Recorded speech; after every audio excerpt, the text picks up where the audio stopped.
introduce you, I will definitely ask you to wave out to our audience, but it'll be nice if we can open the session with all of you on the screen. So requesting all of you to turn your videos on.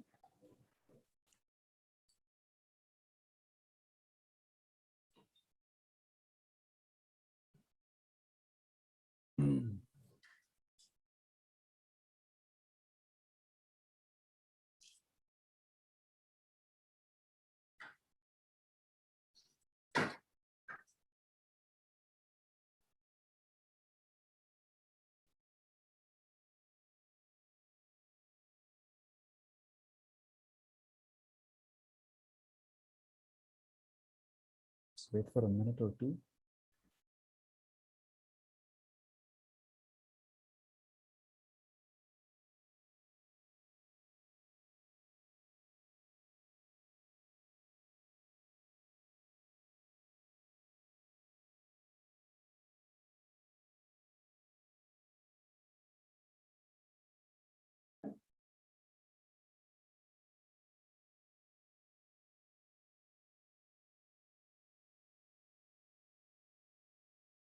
Should we get started, Tanushree? Yeah, someone? Yes, let's begin. Great. Okay. Good afternoon to everyone who's present here with us. Thank you so much for taking the time out to be here with us. Hopefully, we're winding down on our set of online events, and hopefully we'll be able to do more in-person convenings for these kinds of discussions. But equally, it must be said that we wouldn't be able to have the diversity of participants that we have here today without it being online, because we've got experts from different cities, based out of different cities in the country. And in that sense, I guess Corona has been a bit of a blessing in disguise, and we have some phenomenal expertise on show here today for all of you to sort of observe later. By way of sort of quick introduction, my name is Karthik. I'm a fellow at the Council on Energy, Environment and Water. I oversee research coordination here. And this particular topic that we're going to be discussing today, which is on what's polluting India's air, we are of course talking about the emissions inventory aspect of India's criteria pollutants. This came up, I remember, in a discussion where amidst a bunch of researchers, right, there was a comment that we don't quite know what exactly is the level of pollutant from different sources in the country, and and among experts, it seemed like it was a bit of a what do you call it, stark moment where, as scientists and as researchers talking about air quality, we didn't quite understand what was actually sort of being emitted into the air. And we went back and looked at it. We realized that, well, the sources of information are few and far in between, and we had to sort of really try and do justice to sort of bring it all together. And that's how this effort started. I'd say nearly more than a year, almost a year ago now, right? It's taken us a while. It's not, I mean, of course, we're very grateful for all the entities that have made this data available publicly. And we hope that, one of the main reasons, of course, was that I think as the NCAP implementation rolls out, we find that there will be, of course, claims made regarding, impacts from different sources. We know that as a country, we are sort of still on a steep learning curve when it comes to models and adoption of models for basically assessing what the implications on air quality are. We have, of course, Dr. Sachin Ghude's team and Dr. Mukesh Sharma's team and Dr. Chandra, of course, who are all users of these models to assess air quality. But we know that they're not very widely used, and the information from these models is not periodically available. So we hope that, the availability of this inventory, this comparison will at least put in perspective how we consume some of the outputs from some of these models, because this is what is going to become the basis for us to understand, acute events and also improvements over the course of the next 4 years as the NCAP rolls out. We know that, in fact, Dr. Mukesh Sharma's group has in fact even put out a tool to look at emissions inventory and sort of give it a better structure. We'll of course speak more about that during the panel discussion that we have. Without further ado, really, let me pass the floor on to my colleague Adil Khan to take us through what the findings of this meta-analysis that we've really carried out is, and then we can get into the discussions. Adil, over to you. Thank you, Karthik. I share my screen. Can you confirm you can see my screen and my audio is? Yes, Adil. Yeah. Thank you, and thank you everyone for joining. I'm Adil Khan. I'm a researcher at the Council on Energy, Environment and Water. And today I will be presenting on our upcoming study on what's polluting India's air, where we highlight the need for an official air pollution emission database. CEW is among Asia's leading not-for-profit research institution. We use data, integrated analysis, and strategic outreach to explain the use, reuse, and misuse of resources. We have 7 focus areas with the dedicated Center for Energy Finance. The work of this presentation falls under the risk and adaptation team. Before going to the findings of the study, I would like to take a couple of minutes on what motivated us to take up this study. The India's flagship program, the National Clean Air Program, which Karthik also highlighted, it sets to India's particulate reduction target to 20 to 30% by 2024. However, one of the major critiques of the NCAP is that it doesn't stipulate the sectoral emission reduction target. And what I mean by that, how much a transport or power sector should reduce to reach this emission target. And this could partially be attributed to the absence of national emission inventory that we have. And in fact, NCAP also acknowledged that there is an absence of national emission inventory, and it is one of the key components of NCAP. National emission inventory, having a national emission inventory is a backbone of country's air quality management strategy. For instance, the US EPA have a national emission inventory which updates every 3 years. India also have great initiatives for air pollution mitigation, like the NCAP or the PMUI, Pradhan Mantri Ujjwala Yojana, Swachh Bharat. However, can we really quantify the impact of these policies? And this can only be done if we have a comprehensive baseline emission. For instance, there was this study conducted by ICCT and IIT Kanpur on the vehicle electrification, the impact of vehicle electrification on the country.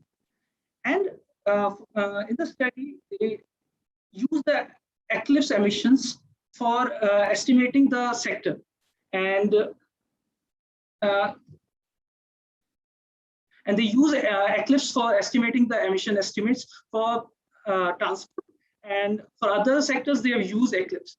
And another application of having an emission inventory is in the air quality forecasting.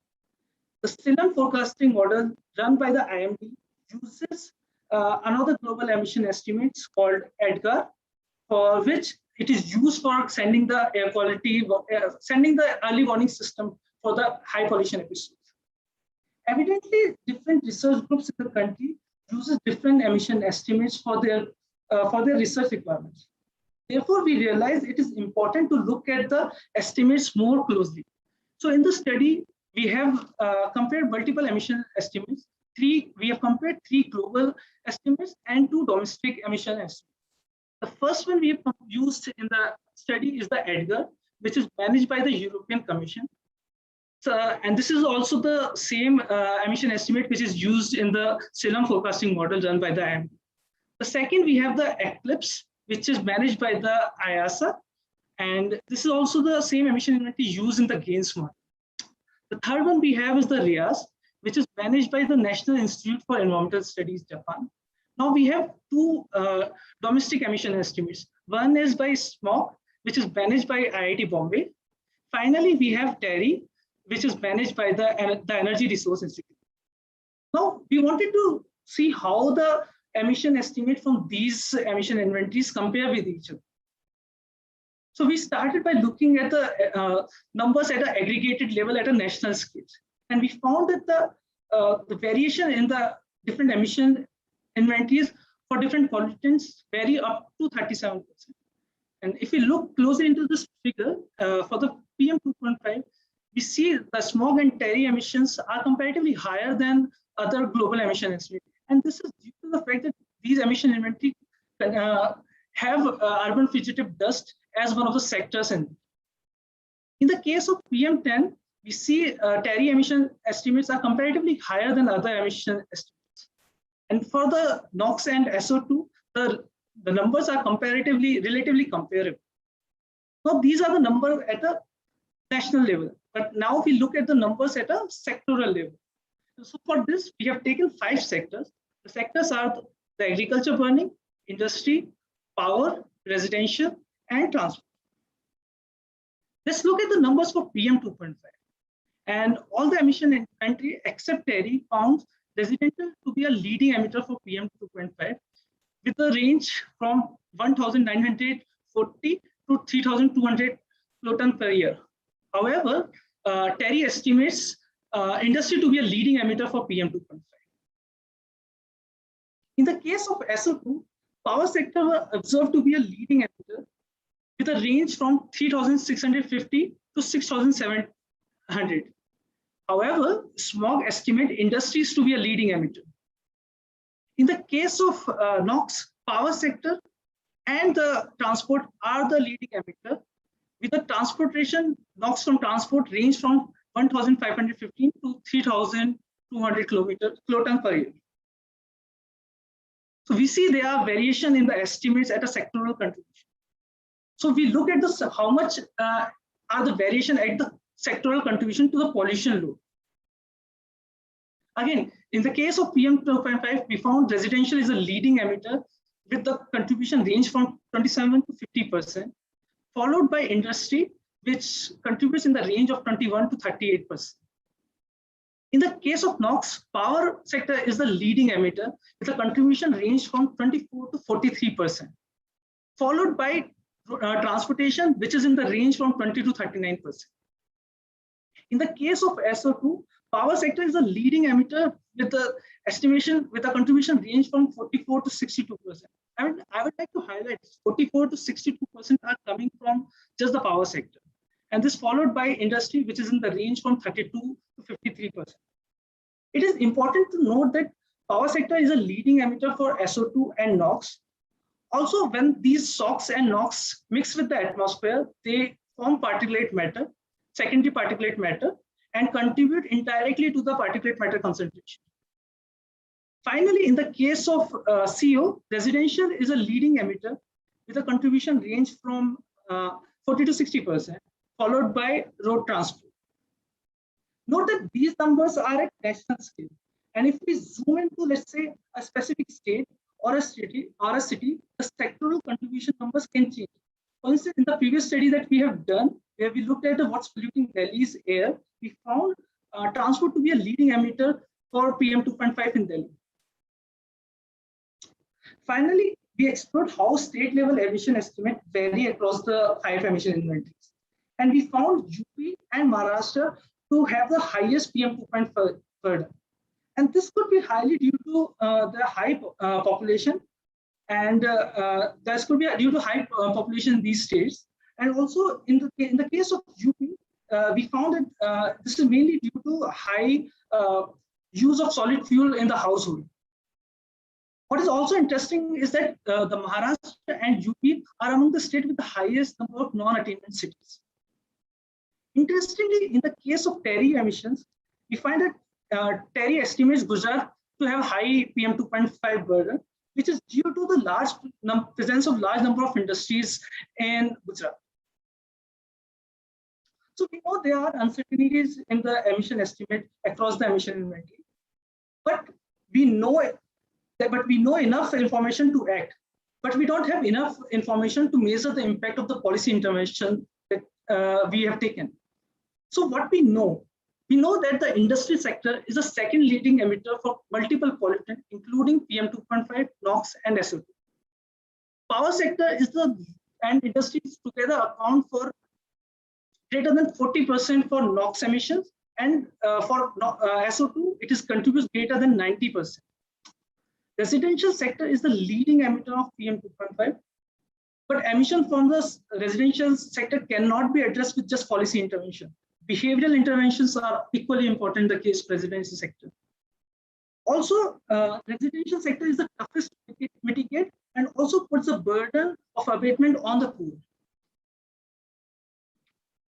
Here, what we don't do, and that's where having a national emission inventory can really help.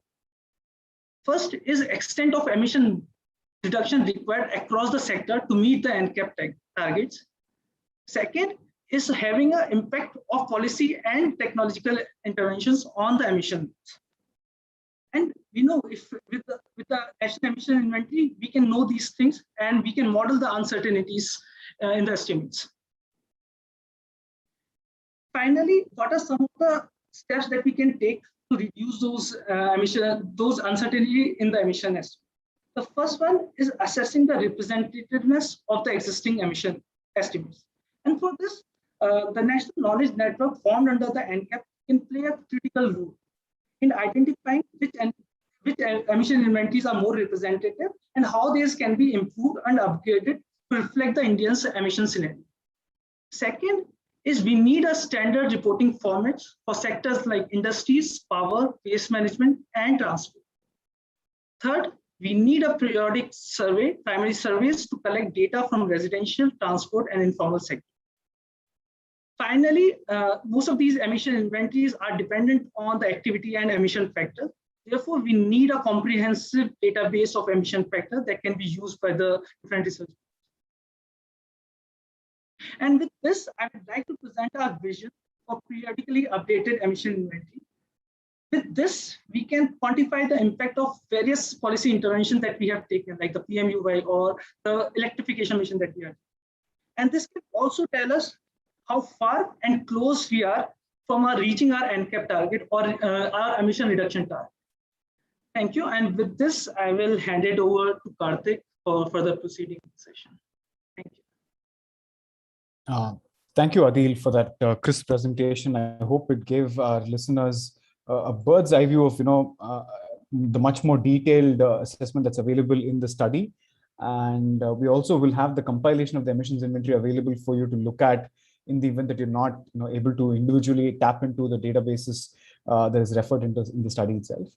I'd like to now turn our focus to our sort of the next part of the discussion, which is we'll begin with, of course, an address by Dr. Prashant Gargava. He needs little or no introduction to most people who are present here. He's been in the hot seat for many years now, and he's currently the member secretary of the Central Pollution Control Board. He's been working in this area for more than 30 years, formulating environmental policies, sector-specific statutory requirements on regulations pertaining to air quality and urban air quality management. He was also his role was very crucial in the conceptualization of the NCAP itself, and he's co-authored air quality management plan for Asian cities as part of multinational network. Dr. Gargava, I hope you had a chance to quickly sort of listen to what Adil had to say. Your reflections on the idea of standardizing emissions inventory in your opening address would really sort of help us set the tone for the discussions ahead. Thank you, Dr. Gargava. Over to you. Yeah, thank you very much, Karthik, and thank you for this opportunity. In fact, I was in another meeting. There is one event happening in Lucknow on circular economy by Mahua. So I was there briefly, but since I had committed, I thought maybe briefly I'll join you, leaving them. And then after this discussion, if you permit me, I'll have to go back to join that Lucknow event. Sure. But I heard what Adil had presented. Emission inventory, is the first set of information that any air quality manager would like to have. So anyone, whether it is a policymaker or regulator or someone who is handling air quality management issues, first thing is to know as to which are the sources. Of course, at different scales, if you are talking about cities, then you have to have city level idea of the sources, the quantification of pollutants coming out from different sources, so that preliminary prioritization can come. And secondly, of course, will depend on its impact on air quality, and then looking into the technical feasibility or ease of taking certain interventions and at what cost. So there are multiple dimensions to the entire air quality management with focus on emission inventory. Now, I think we are not surprised that we should not be surprised that there are different estimates available for done by different people or different emission inventories. It's bound to happen for various reasons. A, as to what is the objective for which the inventory has been developed. While you presented national scale inventory, but then there could be a similar exercise done, and it is being done under NCAP for 132 non-attainment cities. We also did the similar thing in 2010 when first time 6 city source apportionment study was done. So depending on what is the objective, it is a modeling, if it is forecasting, if it's only primary estimates to look at as to which are the sources that need to be tackled, or if it is only tracking the reduction happening across various sectors. There could be multiple objectives, and depending on that, and also depending on the resources that you have, precision of these inventories would vary. So I'm not surprised that different studies project different numbers. Now, having said that, it does not mean that anyone estimates anything and then it is floated and then people start using it. There has to be a proper methodology. There has to be a scientific procedure, not only for developing the inventories, but equally important is as to whatever numbers that we are estimating. There is a scientific methodology as well as some technique, some tool, or some method to validate what estimates we have made. Now, considering this, we brought out, especially for the city level inventory, a different uniform methodology. For different sectors in urban areas, what kind of emission factors are available. I remember Dr. Sharma is here. We worked together in the 2010 study, which was one of the pioneers work in air quality management in this country. We developed emission factors, our own indigenous emission factors for vehicle sources. It was extensive work done by Automotive Research Association of India, looking into different fuel types, different engine types, different vehicles, and then come out with emission factors for in-use vehicles. So that was a very comprehensive exercise. Similarly, for other sources, stationary sources, including power plants, industries, and many other sources, we looked at different emission factors available. Of course, it was done on the basis of collective wisdom of experts, including Dr. Rakesh from IIT, from NEERI, Dr. Mukesh Sharma, and then we have Viren Sethi from IIT Bombay. We all had looked at each and every emission factor available, and then in our collective wisdom decided that this is the one which is more close to the Indian scenario, or probably could serve as a uniform database on emission factors. So that continues. So there is a uniform methodology available. I'm talking about the city level. There is a uniform set of emission factors available. At the same time, we also recognize that this is not a static. If we have some better method to assess, make assessment in a better manner, then why not? So we are not saying that this is the uniform methodology. Everyone now should use only this. So there is always a scope for improvement. So we are certainly working on those lines. All the 132 cities will use this uniform methodology, emission factors. If some city feels that for their particular example, another emission factors or another data availability is different, but some set of data is easily available. See, estimates, whatever estimates we do, again, let me emphasize what is the objective, and then what kind of resources you are going to put in, what kind of data availability is there. I can't wait for some time, to have a very precise methodology, very precise emission factor, very precise, input data, and then start working. We have been saying for the NCAP and also, when we look at city-specific plans, you start with whatever information that you have. If you have broad estimates, you start with that. If you do not have any estimate, doesn't mean that you will, wait for another 2 years to bring those estimates. You start with your, conceptual understanding of the sources. For hot spots, you don't have to go for, detailed grid-wise emission inventory or mathematical modeling. People will know that in Delhi, Dholakwa used to be a traffic hot spot.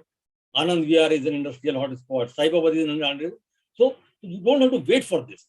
This is a continuous process of improvement, continuous process of bringing more scientific evidences, better tools, to refine your estimates. So this is, extremely important. There has been a lot of efforts made, and then efforts are continuing in terms of refining the estimates further. All 132 cities will have the emission inventory in place. And then somebody was mentioning, Adil was saying that we also need to track the progress through emission reduction. So while there are no emission reduction targets, Because again, these targets, see, everything will come at a cost. In a city, I don't have to, unless until I have a very detailed modeling, a very detailed cost-effective analysis, I would not like to put a target, saying that power plant will reduce 50%, which might require thousands of crores of rupees. And then vehicle would also need 50%, which also might require thousands of crores of rupees. At the same time, dust management, could be done at much lower cost. So maybe, in terms of air quality, because that is what ultimately is impacting, the receptor or our health. So what is more important, what we need to focus more on is what is the air quality. So therefore, rather than getting into sector-specific targets, there are targets for air pollution concentration levels. All right. And now, depending on the city, depending on the knowledge that they have, depending on the resources that they have, then they could plan their own, city plans, which again have been, approved for different sectors, and then they could achieve those targets. So therefore, no emission reduction targets have been given for a particular sector. But having said that, with regular updation of inventory, the reduction for different sectors will be tracked. And then also the intervention, impact. If the e-vehicles, come, or when the old vehicles go out of the roads, or BS6, we have 2020 now, we have BS6. So next 4-5 years, what is the kind of penetration that you see for newer vehicles in the fleet? Those kind of assessment, sector-specific improvement will certainly be, tracked using regular updation of inventory. But then targets, to my understanding, at this stage may not be required. Maybe when we reach to a level, see currently the kind of, look at the data, the kind of PM10 2.5 levels we have, are much above than the air quality standards, our own standards. So therefore, without having any estimates, if you start, taking actions, waste management is an issue. It contributes. So you don't have to wait for any assessment, any modeling. You start taking action to manage your waste, isn't it? So NCAP, will have all these components in place. We'll have, we have all these, understanding, and then different tools and then mechanism in place. Now coming to the national level inventory, again depending on one, of course, will be depending on at what type of, at what time frame you conducted a study. So period of collecting the data also would make a lot of difference. Delhi or national level also, BS6 emission, BS6 introduction, would have large impact all across. In Delhi, waste management for that matter will have large impact at the national level. And Delhi, lot of action in terms of industry switching over to PNG. Now in 2-3 years time, almost all the industries in Delhi switched over to natural gas. In NCR, more than 50-60% industries are now on cleaner fuel. And this has happened. Brick kilns are closed now. They were converted to zigzag. So in a very short span of time, there are a large number of interventions which will have direct influence on emission inventory air quality have taken place. Now, if some estimates are before that, we'll give you different numbers. So I think let us not get confused with different numbers coming around. What we need to do is have a methodology, a firm methodology, peer-reviewed methodology that gives us some confidence. Have the database, in terms of emission factor or the primary or secondary data that you need, that in place. Follow the similar thing. Don't switch over to something new when you are, updating this. That's important. Keep the same methodology for a particular application, for a, either it is city or national level. Keep the same methodology and then see as to, how do we, improve, and then how do we assess the reduction happening across various sectors. The third important thing is, I also mentioned briefly about validation. So whatever inventory is done, we have to have some system of, validation. There could be, the number of methods to validate the model. There could be different emission factors available. For example, power plant, you have some direct measurement data available with you. One also has emission factors as to how much, coal of a particular calorific value will be needed. One will also have, direct data on coal consumption. You will have sulfur content in the coal. You will have ash content in the coal. your efficiencies of control, systems which are installed in the power plant. So, take one set of formulation to build, and then there are multiple different data sets available to validate this. So this is extremely important. I think, I do not know if I have taken more time, but then these are my initial thoughts, and we have other experts available. I'm sure they will give more insight to the entire thing. I can only conclude that a lot of work is happening, and we have clear understanding as to what is to be done. We do understand the limitations of method, limitation of tools, our own limitations, in terms of the current knowledge that we have or the resources that we have. But then whatever resources are available with us, whatever current knowledge is available with us, we are trying to do our best collectively with every stakeholder involved. So thank you very much, and thank you for this opportunity. I'm sorry if I have exceeded the time. No, absolutely. No, it's fine, perfectly fine, Dr. Gargava. I think it was important to hear from you as the gentleman at the helm. Very quickly, I mean, a small I want to make an intervention, which is, you rightly said, that we don't have to wait for the national emissions inventory. But I also feel the specific example that you took of, for instance, addressing dust pollution in cities, for instance, could be a cheaper. We do find, for instance, many cities have the proclivity to look at dust primarily because our current assessment suggests that dust, again, this is again based on combination of both source apportionment studies as well as emissions inventory, but we find that the variation in the PM10, right, is probably the highest across the emissions inventory. Exactly. That is primarily because of, the dust. Right. But then the primary data, the factors. Correct. So I think it is important, I think, while cities are preparing their inventories for the domains that they've basically identified, right, we need to ensure that outside of the domain, right, because we know that, I think, I forget the number, maybe for Delhi, I think more than 30% of its pollution comes from the outside. For other cities, it could be much more. So I think it's equally important that, if CPCB can take the steps to sort of ensure that all the groups that are looking at, projecting air quality for these cities in the, in the near term, right, whether through models like, like SILAM or others, have access to that, emissions inventory for the common areas which are outside of the cities.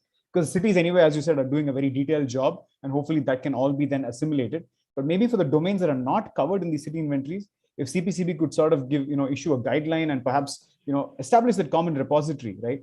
Or the ability of, of various groups to come together and contribute to create a wiki, so to say, right, of emissions inventory, right? Like an editable wiki, because ultimately that's the one that seems to have done it for, knowledge on the internet today, right? Where most people contribute and actually we end up getting it through crowdsourcing. If that can be enabled, I think that would be fantastic. I'll just quickly let you respond, and then we'll move on to the next man. Yes. No, I do agree with you. But see, what is happening is when we are doing inventory for the city level, it's not that we are completely forgetting, may not be quantifying, but we are certainly looking at as to what is coming inside the city, at least from the nearby areas.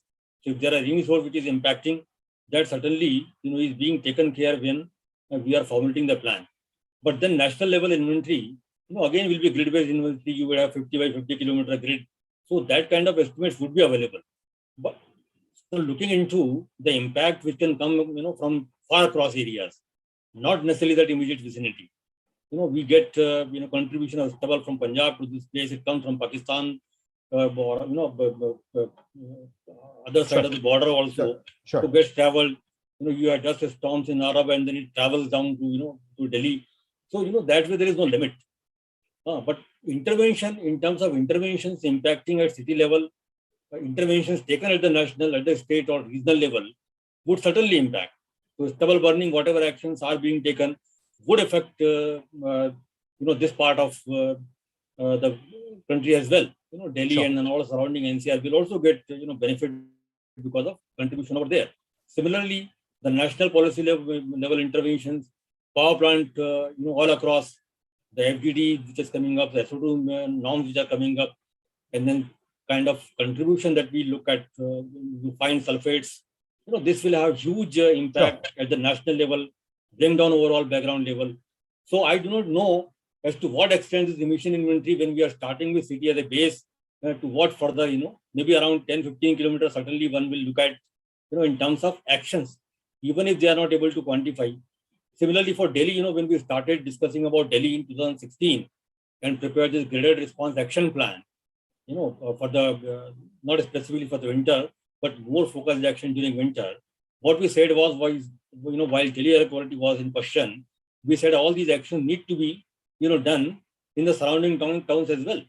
Sure. In the NCR part, in the NCR airshed as well. So GRAP was prepared for Delhi with actions also in Noida, Ghaziabad, Faridabad, etc., etc. Sure. All right. Yeah. Thank you, Dr. Gargava. I think that was fantastic to hear from you. We hope that we proceed well, with I guess in lockstep in determining sort of this national inventory eventually, and have a consensus among all the actors to a CPCB supported national inventory. With that, I'll thank you and pass the floor on to Tanushree for the next segment of our discussion. Thank you, Dr. Gargava. Tanushree, over to you. All right, thank you so much, Karthik. And I would once again like to thank all the attendees who joined today's session. Before we actually move on to the discussion, I just want to set a premise. I mean, when I think about having a national emissions inventory or an air pollution emission database, I think with today's discussion, we would like to answer 3 questions. One is, how much do we know or don't know about what's polluting India's air? The second is, how do we make sense of what we know? Because I think that's most crucial. We have some information, but we need to make sense of it in a way that we can drive our actions more effectively on ground. And third, of course, is what systems do we need to put in place to know what we don't know? And we have Dr. Mukesh Sharma with us. We have Pratima with us, who are working extensively with cities. This third part of the puzzle, which is what systems do we need to put in place, will potentially be most crucial for understanding what needs to happen when we talk about inventories at a city level. So with that, I would like to introduce our stellar panelists today. We have researchers whose cutting edge research in the field of air pollution and air quality management is actually shaping the way air quality is being managed in the country. So as I introduce our panelists, I would request you to please turn on your videos and wave out to attendees so that our attendees can associate the names to a face. I'll start with Professor Chandra Venkataraman. Professor Chandra is a professor at the Department of Chemical Engineering, IIT Bombay. She's been the convener of the interdisciplinary program in climate studies at IIT Bombay. She was the institute chair of the Department of Chemical Engineering at IIT Bombay. Her research focuses across air pollution physics, chemistry, aerosol particles, air pollution control, energy emissions modeling, and climate simulations. And as a matter of fact, one of the inventories that we've reviewed in our assessment is the smog database, which of course was led by Professor Chandra. Thank you so much for being a part of the panel, Professor Chandra. Moving over, Dr. Pratima Singh. She's a research scientist and leads the air pollution domain at CSTEP. Her research again focuses on air pollution, source apportionment, emission inventory, validation, and monitoring of air pollution. Then we have Dr. Sachin Ghude. Dr. Sachin Ghude is a scientist at the Indian Institute of Tropical Meteorology, and he is currently leading the efforts on developing an air pollution forecasting model for all of India, and is also a lead researcher for creation of the early warning system for Delhi. Thank you so much for being a part of the panel, Dr. Ghude. And finally, we have Professor Mukesh Sharma. As Dr. Gargava has already been kind enough to say, Professor Mukesh has been, at the forefront of research on development of emission factors, developing emission inventory for cities across the country. He's currently a professor at Indian Institute of Technology in Kanpur. And he's been associated with, researches for the World Health Organization, the World Bank, the ICCT, and wears multiple other caps. So that's on the introduction front. And with that, I'm going to jump into the discussion. And of course, Dr. Gargava did mention that he might have to drop off in a bit, but while he's here, we would definitely like to have a round of back and forth between the rest of the panelists and Dr. Thank you so much, Dr. Gargava, for being around.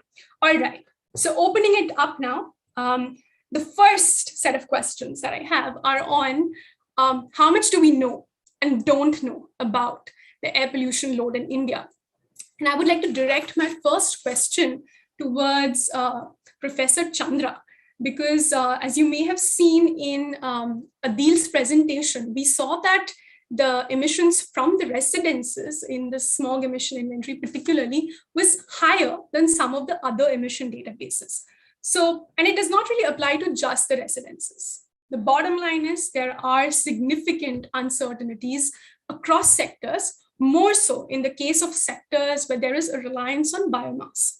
So Professor Chandra, why don't you tell us that, where is this uncertainty coming from, particularly when we talk about use of biomass, whether in residences or informal sectors? Perhaps that would be a good starting point to get into the rest of the discussion. Over to you, Professor Chandra. So thank you, Tanushree. First, thanks to CEW for organizing this very timely panel and to the invitation. I'd like to start off by congratulating Adil Khan and Tanushree Ganguly for this very well thought out assessment, which has provided a lot of analysis across the different emission inventories, of course, the national ones, which they have reviewed. To come to a specific question, Tanushree, there are these different sectoral definitions in place. And for example, we have the definition of domestic or residential sector in IPCC, which has also been adopted by ECLIPSE and by SMOG. And SMOG, I would like to say, stands for speciated multi-pollutant generator, and we call it SMOG India. So with a little opportunistic, picking of the particular letters to make it SMOG India.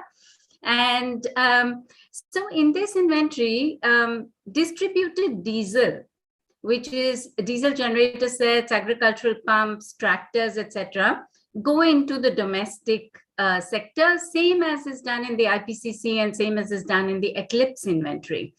However, as you pointed out, there were two other inventories, RIAS and EDGAR, where the residential sector emissions are a good bit lower. And part of the reason for that is that they put distributed diesel emissions not in the domestic sector, but in the agricultural sector. And so that's one of the reasons.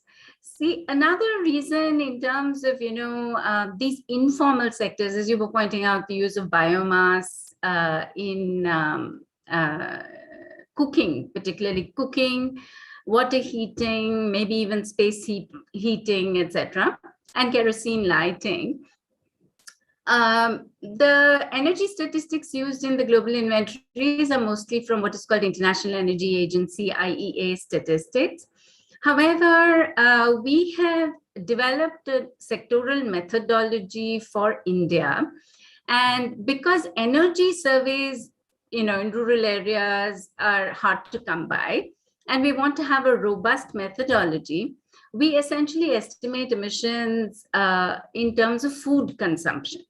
So food consumption statistics, which are there in the census, NSSOs, NFHS in terms of the predominant cooking fuel. So these can be matched up to ask, if this is the amount of food cooked, what is the energy needed to cook it? End use energy approach.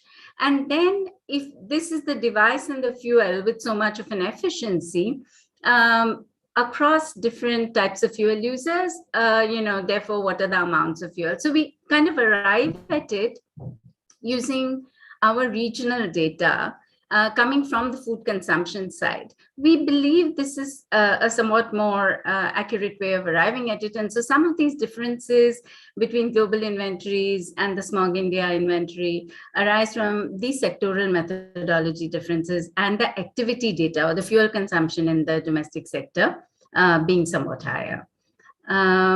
I'd just like to say, and Dr. Prashant Gargava is here, and that there's a large consortium of institutions participating in what is called the NCAP Coalesce project. And this is the earlier NCAP of the Ministry of Environment, Forest and Climate Change. This is National Carbonaceous Aerosols Program, which was out of the Climate Change Division, not the Pollution Control Division. And so we're in the process of doing a very large and extensive, I'll talk about it as we go along if there's an opportunity, to really put down ground truthing. I think you said, Adil said, Dr. Ganeshan said that, you need periodic surveys, you need measurements of emission factors. Dr. Prashant Gargava also said that. So a lot of those kinds of things are being put into action nationally with a huge consortium of 22 institutions. If there's a chance, we can discuss that a little bit later. Thank you, Professor Chandra. Actually, that's very good to know, and I will come back to the bit on emission factors, because this is something which is causing significant variation in emission estimates. And as Dr. Gargava was mentioning, it's about someone is looking at fuel-specific emission factors. Certain databases are looking at the technology-linked emission factors, and SMOG, for instance, looks at technology-linked emission factors. When we looked at power plant emissions from the TERI emission inventory, we saw that it uses fuel-specific emission factors. So there is disparity in the way emission factors are concerned, and I will come back to this at a later point in the discussion. But something that I want to ask is a follow-up question to you is, particularly on the use of biomass in residences. So are you in a way saying that, let's say something like SMOG, which looks at regional consumption statistics, is more relevant when we are looking at, city level or regional emission inventories compared to the other global databases? And secondly, some of these city level inventories, which are being formed under the NCAP, how do you see them aligning with the national emission inventory? Because there are variations at the national level. And then if we try to downscale those national level estimates to regional and sub-regional level, how would they compare against the city level inventories? So how would you respond to that? Okay, so great questions, both of them. The first one to do with, what are our sectoral methodologies and whether they should be preferred over more, let us say, global methodologies, which may not allow for regional variations because of trying to represent the entire global database in the same way. I think, Dr. Prashant Gargava also mentioned this. We definitely are looking towards moving to sectoral methodologies, which we can adopt across different inventories. And so I think it would be a very good idea for us to have a methodology discussion and decide on adopting how we want to represent particular sectors. And yes, indeed, I do agree with your suggestion that having a sectoral methodology which is customized to our region might give us benefits over more or less, broader global sorts of approaches. And the second question is a very interesting one. Dr. Pratima Singh and I have also had some discussions about it. While we call this a national inventory, the present version is gridded on a 25-kilometer grid all over the country. And we're trying to upgrade that through the NCAP Coalesce project under Ministry of Environment,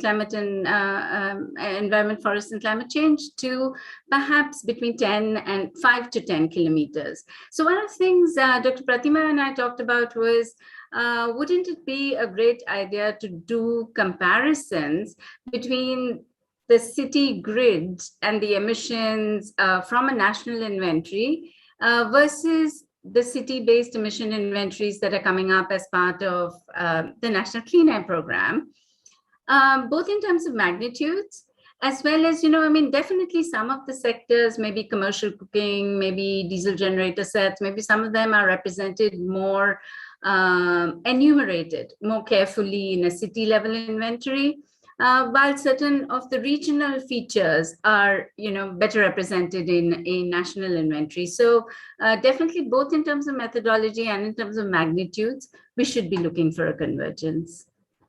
Thank you. That's really quite interesting, but what if there is no convergence? Would that add to more confusion, or would that take us closer to finding sectors where there is potentially a sort of lack of information, or there is potential to generate more information? So I'll let you think on that.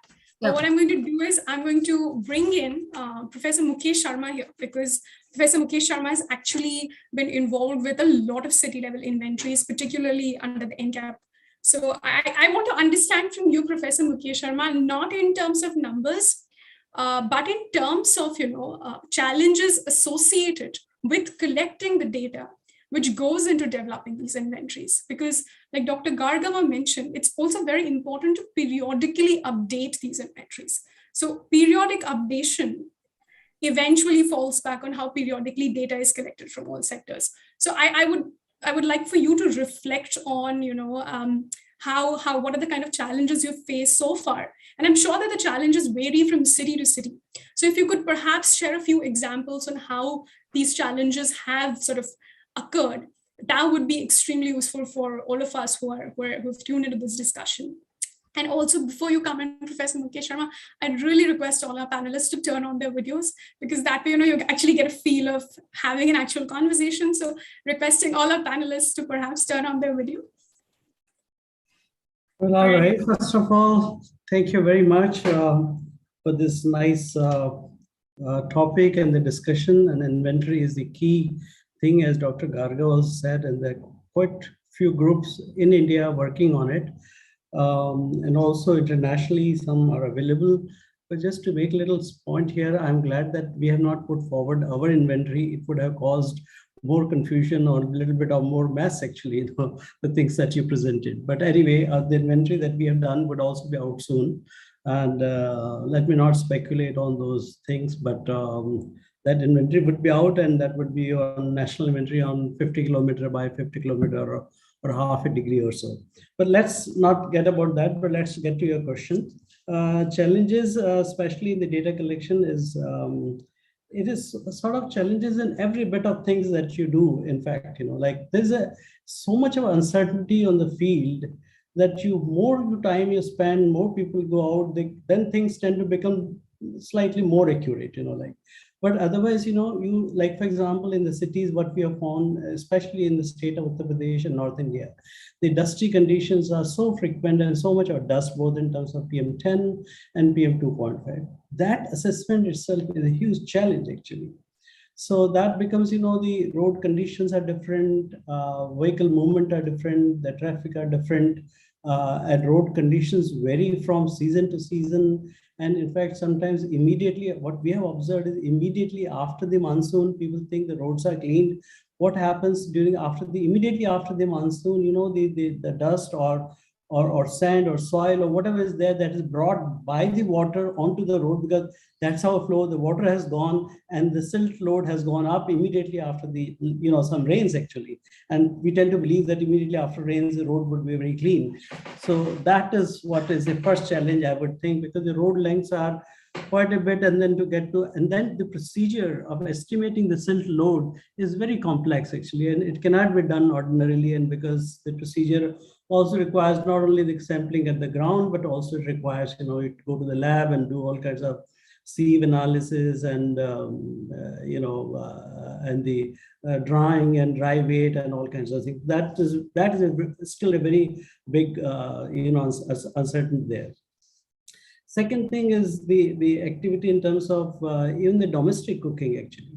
What is happening is that, well, you go to the field and, especially in the crowded city area, actually, that's where the challenge is. And the population is very large, and sometimes you can't even have the right access.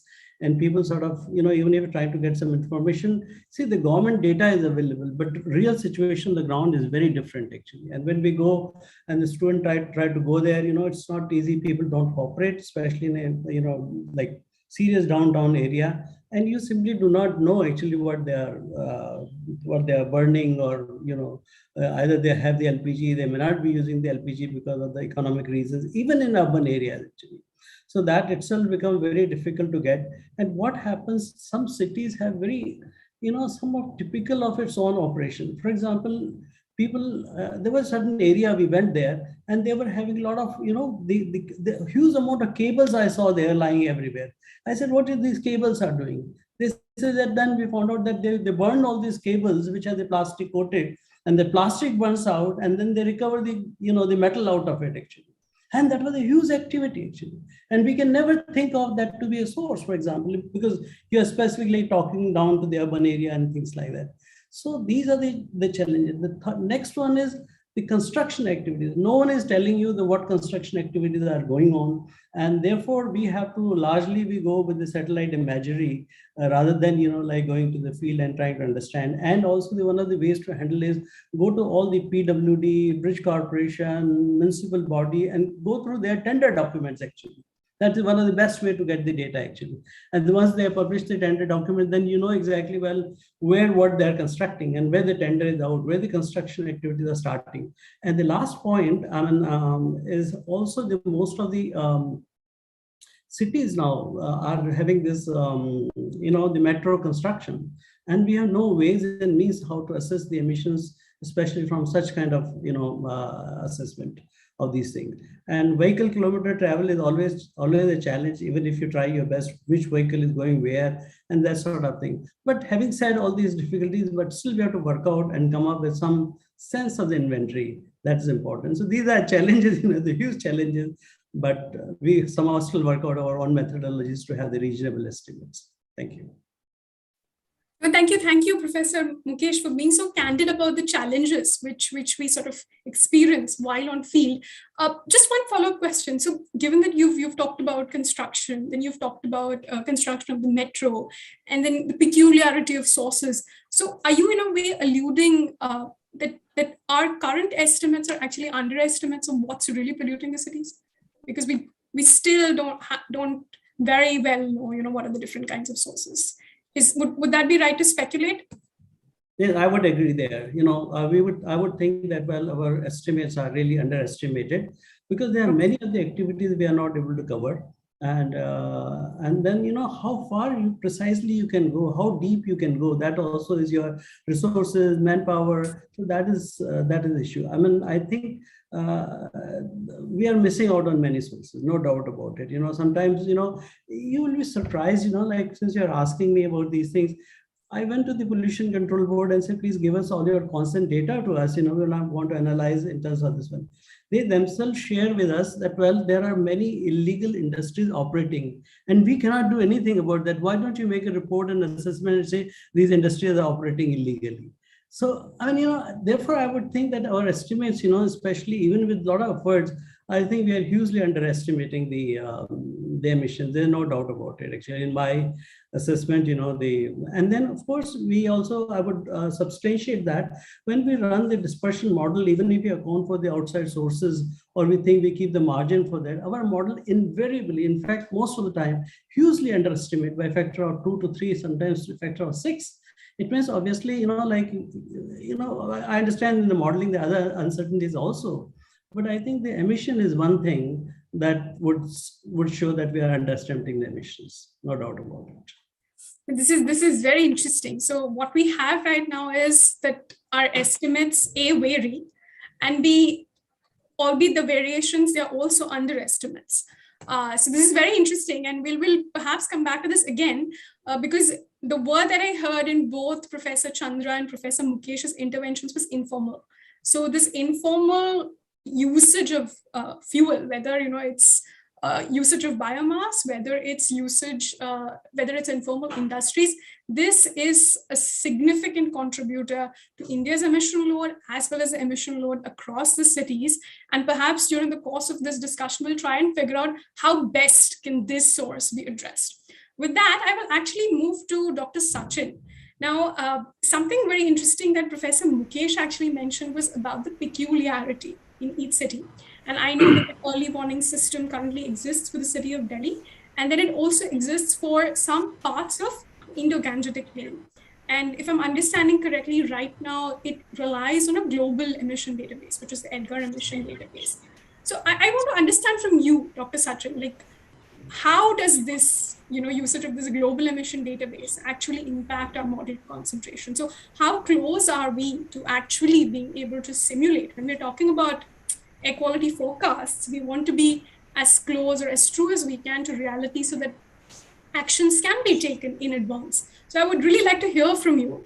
How do you see, usage of global emission databases impacting the model concentrations. And it would be really nice if you could also sort of identify what is it that would be ideal for being able to actually simulate the kind of conditions that we see. So over to you, Dr. Sachin. Thank you, Tanishri, for this opportunity to participate in this discussion. It was really nice to have views of Dr. Chandra and Dr. Mukesh about the challenges and uncertainties in the emission inventories. And of course, Dr. Prashant Gargava, you also pointed out what kind of efforts are going on in India. And talking about the air quality forecasting, so basically the air pollution models are often used to support the decision in air quality management.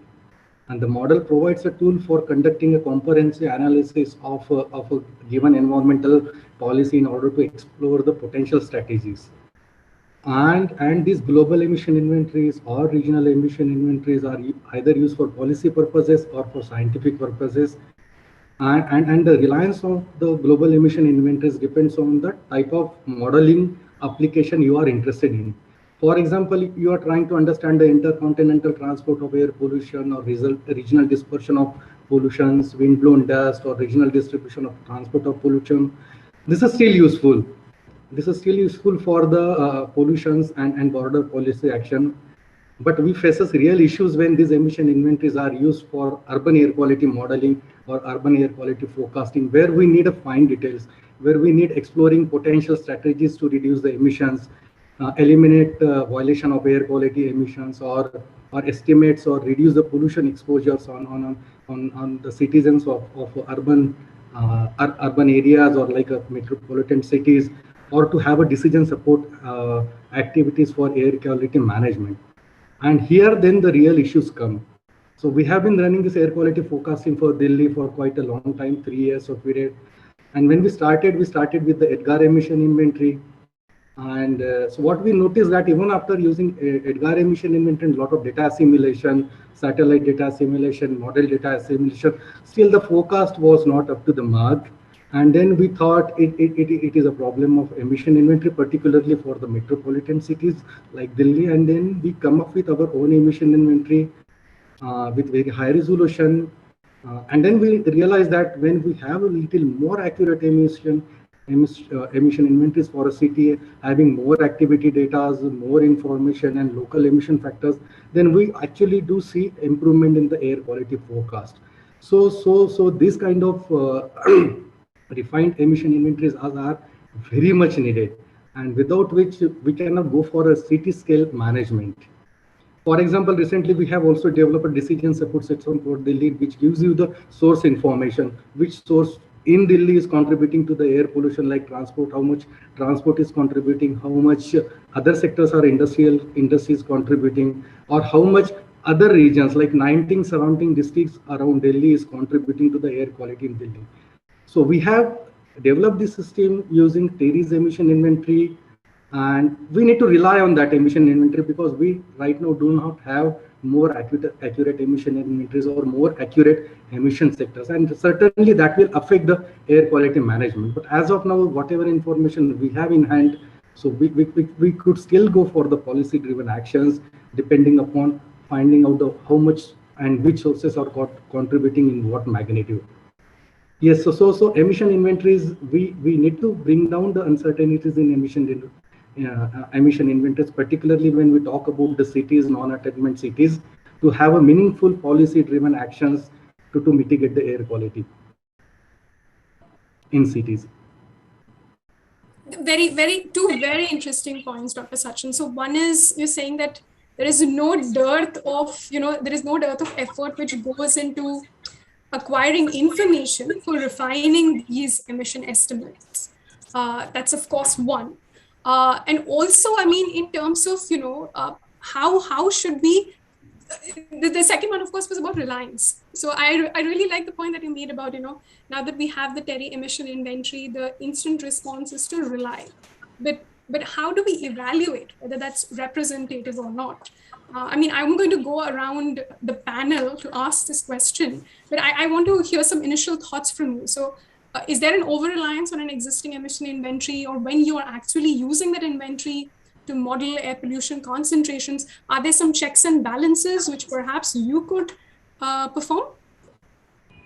Yeah, checks and balances, if you want to really go for it, with forecast, you need to have a measurements. You need to have like a solid measurements. And even though if you go with the measurements, like if you want to evaluate how good your PM2 point forecast in Delhi, so then you can rely on the observations, PM2.5 observation, and then you can evaluate your forecast with the observation. Then the problem comes when we talk about the PM2.5, it is not a single aerosol. It is a composition of various aerosols, and various emission sources contributes to that particular composition.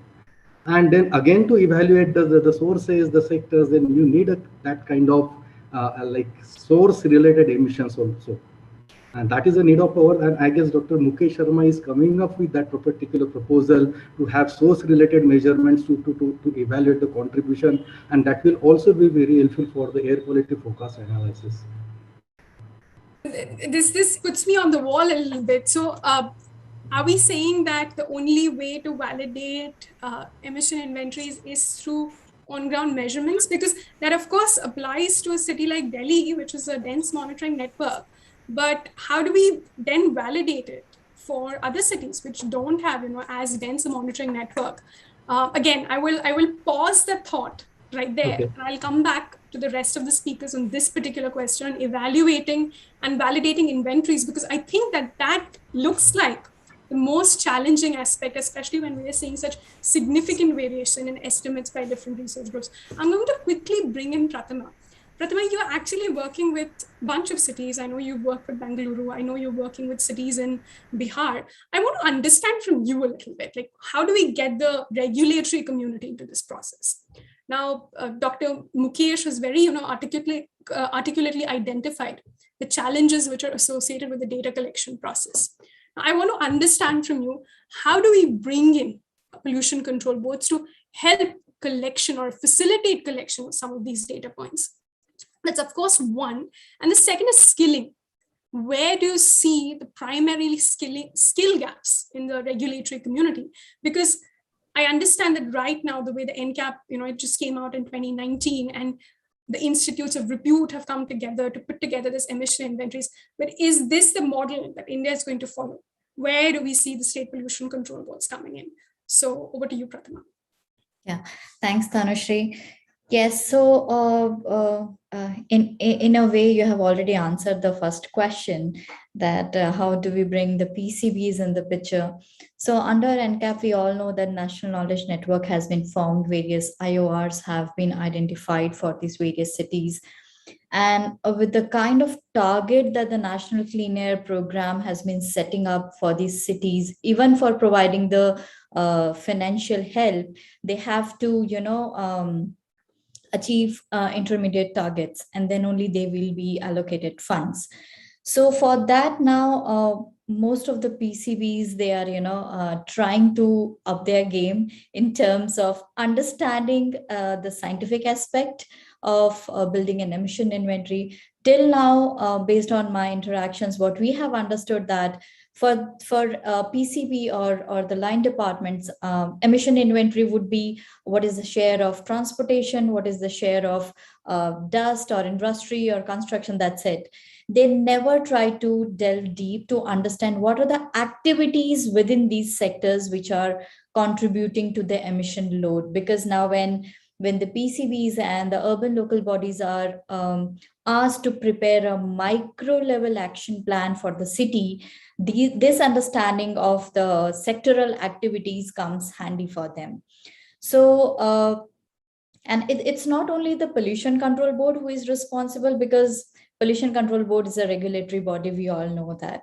The main playing actors within a city are the urban local bodies, municipal bodies, the various line departments.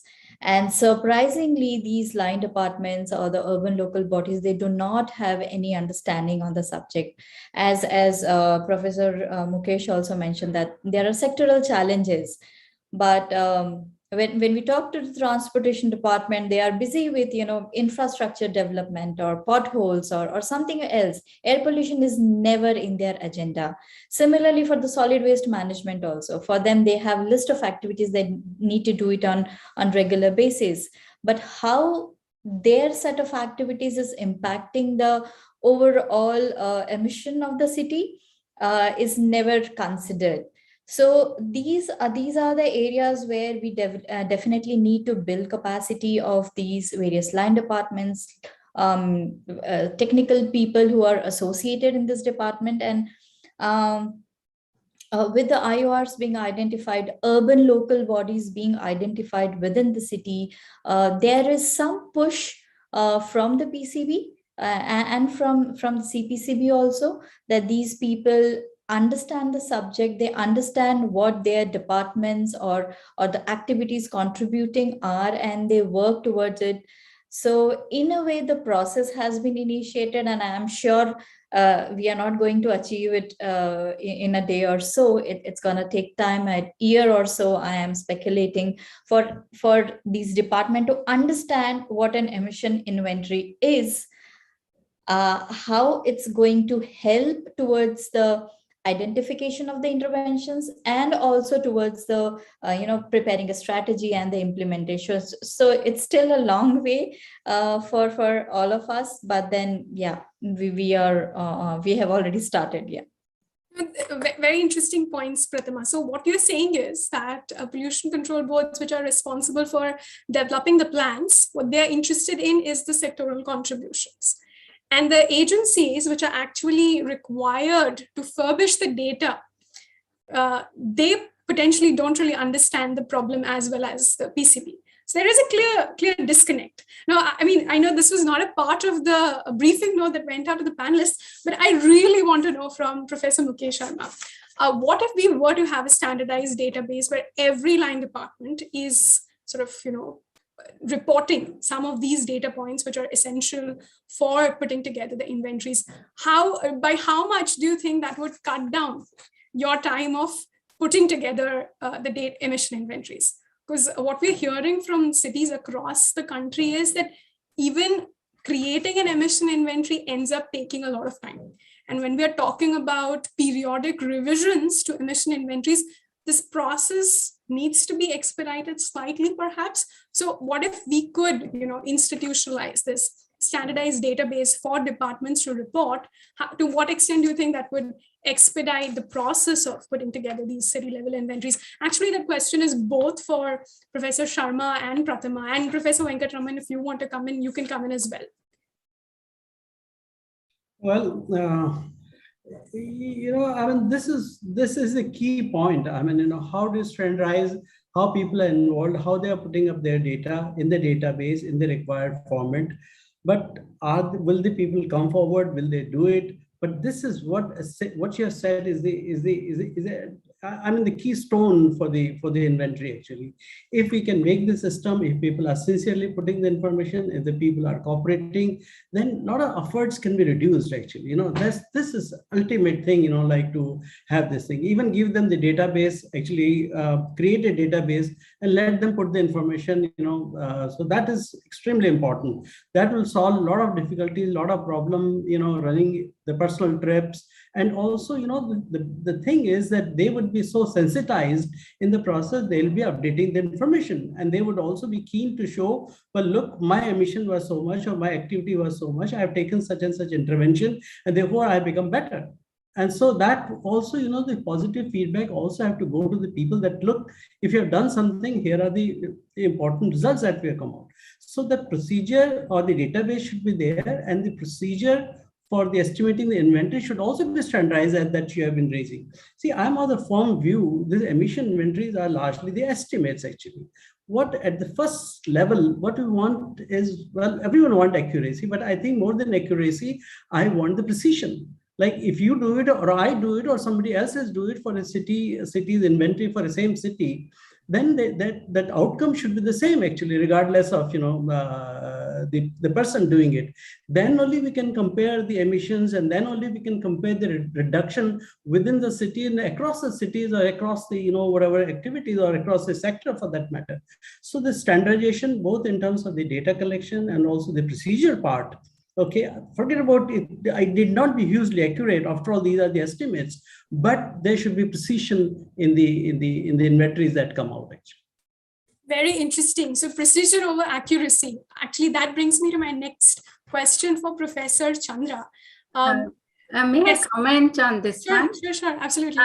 So I think that these have been very interesting points that are raised. And, I do see it, and some you raised, some, Professor Sharma raised, and some Dr. Ghude mentioned. So you see, while we're talking about what might be a standard method to kind of bring inventories to a common platform, so one, of course, is adopting sectoral definitions, what we want to put into different sectors, identifying a set of sectors in India where we know the largest uncertainties lie. Like global inventories put bricks, informal industry along with formal industry. We definitely don't want to do that in India, because we want to account for these individually and reduce the uncertainties related to them.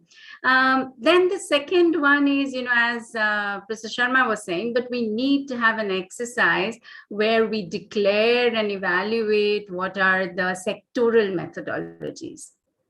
And say, okay, for whatever, this is the sectoral methodology, which then captures our regional, sectoral emissions the best. So let us all adopt this sectoral methodology, right? And then, of course, the third thing which you had asked, saying, is it really necessary to deploy them in models and evaluate them with measurements? There is no other way. There is no other way. As, Professor Sharma was saying, it is an estimate until it can really model reality adequately well. And so this is a process. And what I was talking about, the NCAP Coalesce project, I've shared on the chat box, the website, where some information can be found. This is a consortium of 22 institutions. We have nationwide surveys in the most, what we think are the most, uncertain sectors. So primary data related to residential, cooking, water heating, lighting, etc. And at a national level, so we have people from Kashmir to Mysuru, Bikaner to Jorhat going out and doing the interviews. And, in some cases, it's 5,000 interviews nationwide. In terms of vehicles, it's 17,000 nationwide, and so on. So with these, the primary data on what are the most uncertain factors, like, for example, in agricultural residue burning, it is literally agricultural residue generated multiplied by fraction burned. What does IPCC say about fraction burned? It says fraction burned equal to 0.25.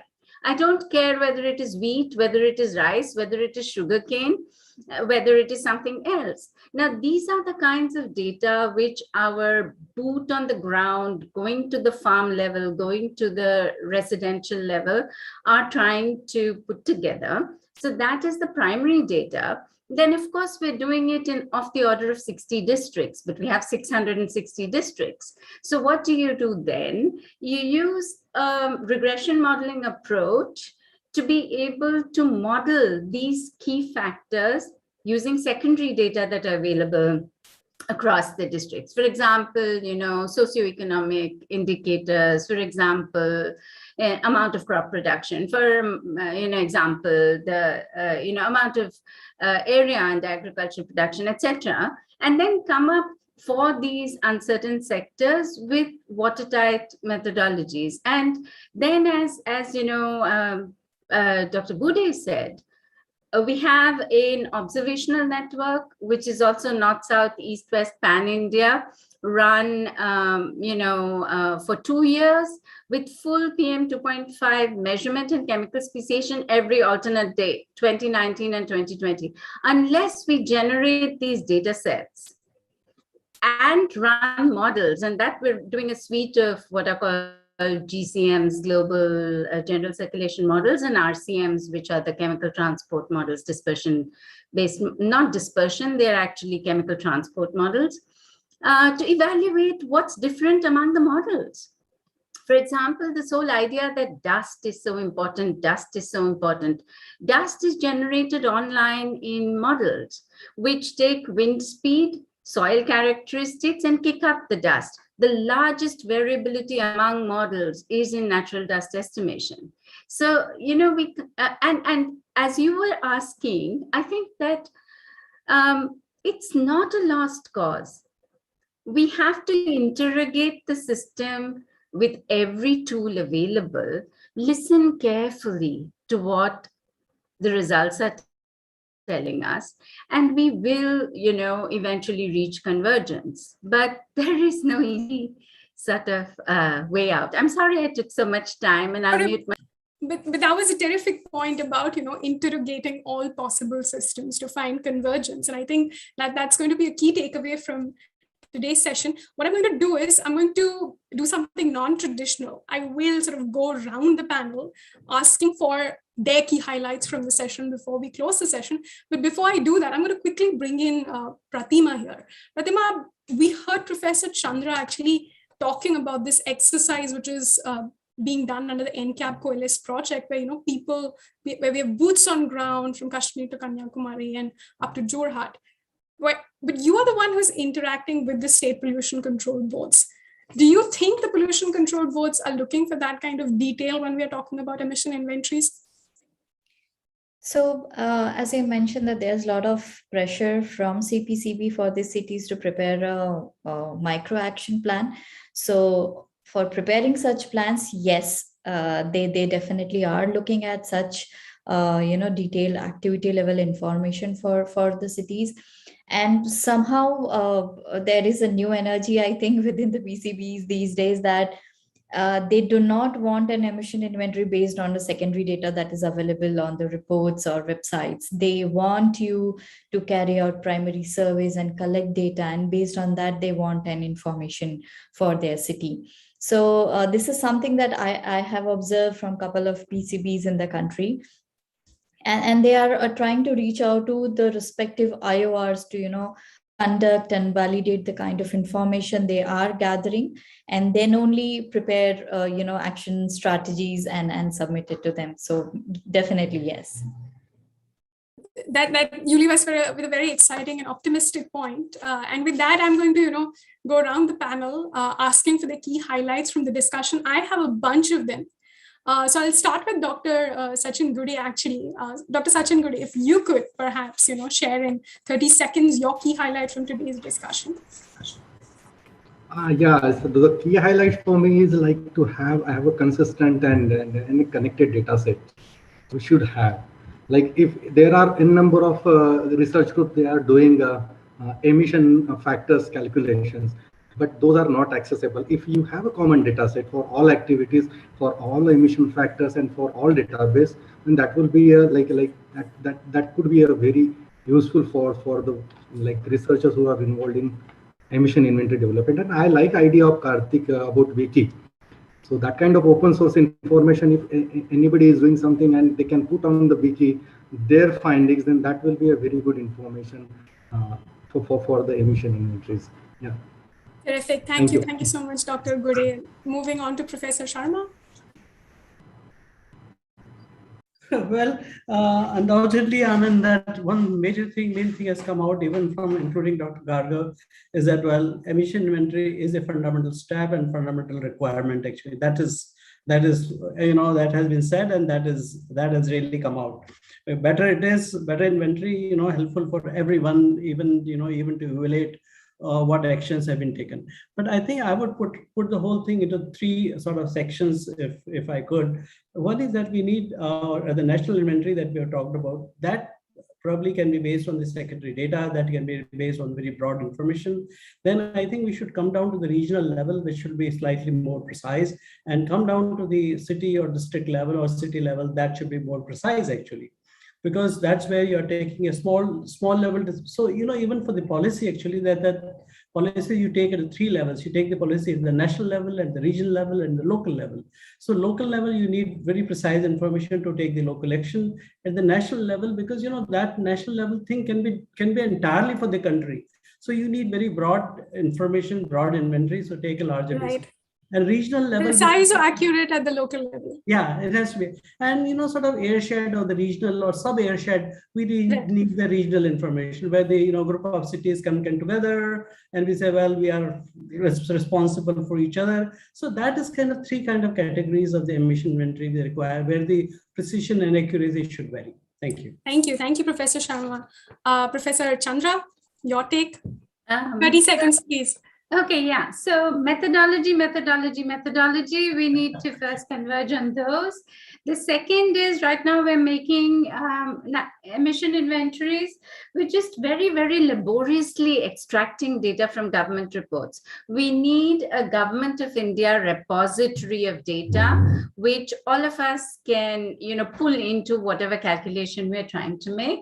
And third thing, of course, is that, for evaluation, you can't get away from having such a data analytics platform of all available measurements. And this is not just PM 2.5, but unless we get into the chemical constituents, and, these data are available, but somebody has to have a standard way of putting them together and make them downloadable and so on and so forth. So I'll leave it at that as our most important needs.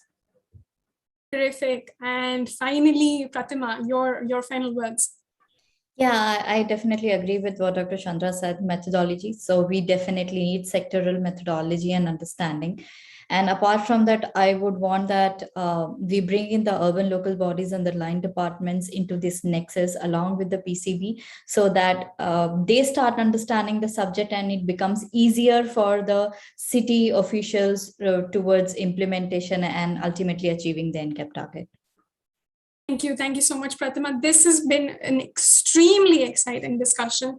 I'm going back with a lot of new information, and I'm sure the attendees are as well. With that, I'm going to hand it over to Karthik for his closing remarks. Thanks, Tanushree, for doing that. I mean, I think in soliciting the closing remarks from the panelists, I think you've done me a favor. I don't want to sort of really add on to anything that the panelists have said as their main takeaways.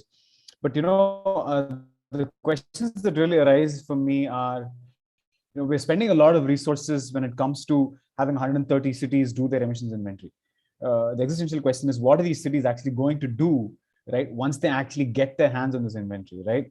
Unless they have the scientific systems to, one, as as everybody's agreed on here, unless we can actually validate them through a model, right? To what end is that inventory going to serve, right? It'll be sort of, checking the box, and it's been a lot of resources that would have been spent. Sending cities down sort of yet another rabbit hole.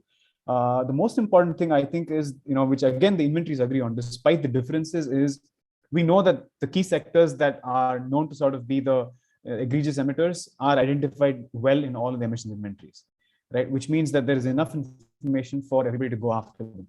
There was a question in the audience about, industries, they seem to be blatantly violating it. They're not doing anything about it.